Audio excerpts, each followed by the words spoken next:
الحمدللہ رب العالمین والصلاة والسلام علی سید المرسلین۔ معزز طلبہ کرام، آج آپ کے سامنے تمییز کے بارے میں بیان کروں گا۔ بعض طلبہ اس کو تمیز کہتے ہیں، تو تمیز یہ نہیں ہے، یہ ہے تمییز، دو یا ہیں اس میں، تو تمییز۔ تمییز کا لغوی معنی ہے دور کرنا اور اٹھانا، اور اصطلاح میں تمییز سے مراد وہ اسم نکرہ ہے جو کسی مبہم اور پوشیدہ چیز کے بعد آئے اور اس کے ابہام اور پوشیدگی کو دور کرے۔ جس سے ابہام دور کیا جائے اسے ممیز، اور جو ابہام کو دور کرے اسے تمییز کہتے ہیں۔ ممیز کی دو قسمیں ہیں، ایک ہے مفرد اور دوسری ہے نسبت۔ ممیز مفرد سے مراد یہ ہے کہ وہ مرکب نہ ہو، کہ ممیز جو ہے جس کے اندر ابہام ہے وہ مرکب نہ ہو، اور دوسرے نمبر پر یہ ہے کہ اس کی ذات میں ابہام ہو۔ اور نسبت سے مراد وہ ممیز کہ ابہام اس کی ذات میں نہ ہو بلکہ اس کی نسبت میں ہو۔ اس اعتبار سے تمییز کی بھی دو قسمیں ہوتی ہیں، تمییز عن الذات اور تمییز عن النسبت۔ تمییز عن الذات سے مراد وہ تمییز جو کسی مبہم ذات سے ابہام کو دور کرے۔ یہ مبہم ذات عام طور پر مقدار ہوتی ہے، یعنی عدد میں یا ابہام ہوگا، یا وزن میں ابہام ہوگا، یا کیل میں، یا پھر ناپ میں ابہام ہوگا۔ جیسے لزید 20 درہمن۔ اب اس مثال میں دیکھیے ترجمہ یہ بنے گا، زید کے لیے 20 چیزیں ہیں۔ اب 20 کیا ہیں؟ تو درہمن یہ اس میں نکرہ تمییز کے طور پر آیا۔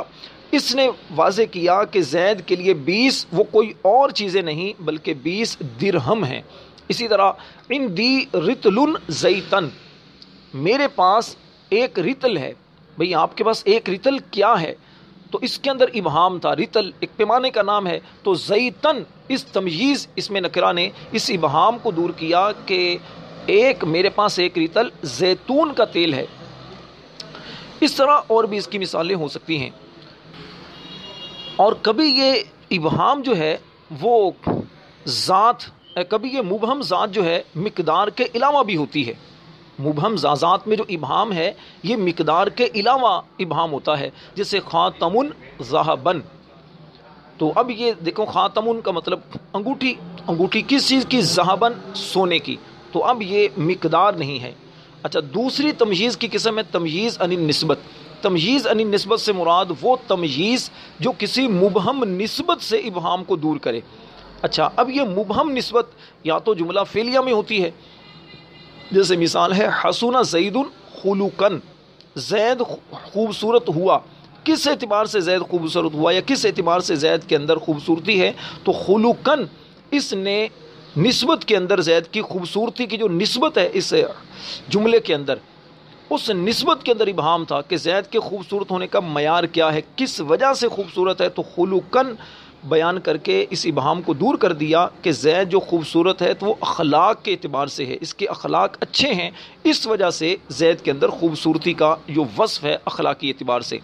اچھا، یا یہ جو نسبت ہے یہ شبہ جملہ میں ہوتی ہے، جیسے انا اکثر من کا مالن، یعنی میں تجھ سے زیادہ ہوں، کثرت والا ہوں۔ کس اعتبار سے آپ کثرت والے ہیں؟ تو مالن کہہ کر اس بات کے اس ابہام کو، اس نسبت کے اندر جو ابہام تھا کہ تجھ سے زیادہ کثرت والا ہوں، تجھ سے زیادہ میں کسی چیز میں کثرت والا ہوں، وہ اس ابہام جو تھا اس میں مالن کہہ کر اس ابہام کو دور کر دیا کہ میں مال کے طور پر تجھ سے زیادہ ہوں۔ اچھا، یا پھر یہ جو نسبت میں ابہام ہوتا ہے یہ اضافت میں ہوتی ہے، مبہم نسبت یا پھر اضافت میں ہوتی ہے، جیسے اعجبنی شرافت زید نفسن، یعنی مجھے زید کی شرافت نے تعجب میں ڈالا۔ اب شرافت، زید کی شرافت نے مجھے تعجب میں ڈالا، مطلب یہ کہ نفسن کہہ کر اب ذات زید کی شرافت نے مجھے تعجب میں ڈالا۔ تو شرافت یہاں پر یہ جو شرافت کی جو نسبت ہے زید کی طرف، اس کے اندر ابہام تھا۔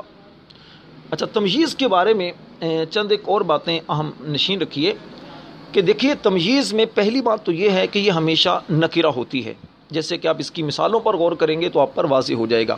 دوسری بات یہ ہے کہ تمییز منسوب ہوتی ہے، عام طور پر منصوب ہوگی، نصب ہوگی اس پر. لیکن اگر ممیز کو اس کی طرف یعنی تمییز کی طرف مضاف کر دیا جائے تو اب یہ مجرور ہو جائے گی. جیسے عندی شبر اردن، اب شبر یہ مضاف ہو رہا ہے اردن کی طرف، تو اب اردن یہ ہے تمییز، تو جب ممیز تمییز کی طرف مضاف ہو جائے تو اس صورت میں یہ مجرور ہو جائے گی. اچھا اس طرح بعت صاع برن، اس میں بھی صاع بر کی طرف مضاف ہو رہا ہے. اسی طرح اور بھی مثالیں ہو سکتی ہیں. اچھا کبھی تمییز جو ہے یہ من حرف جار کی وجہ سے مجرور ہوگی. جیسے مثال کے طور پر کہا جائے شبر من اردن، یا اسی طرح رتل من زیتن، یا حفنۃ من شعیر، ناپ کی مساحت یعنی کہ پیمائش کی جو مثال ہے. اچھا آخری بات یہ ذہن میں رکھیے کہ ممیز یعنی جس کے اندر جس کی ذات میں یا نسبت میں ابہام ہو، ممیز اگر ذات ہو، اگر اس میں ذات ہو، اگر ممیز اگر ذات ہو تو اسے تمییز کی طرف مضاف کرنا جائز ہے. اللہ تعالی ہم سب کو علم نافع عطا فرمائے، صحیح معنوں میں سمجھنے کی توفیق عطا فرمائے. آمین بجاہ النبی الامین صلی اللہ تعالی علیہ وسلم.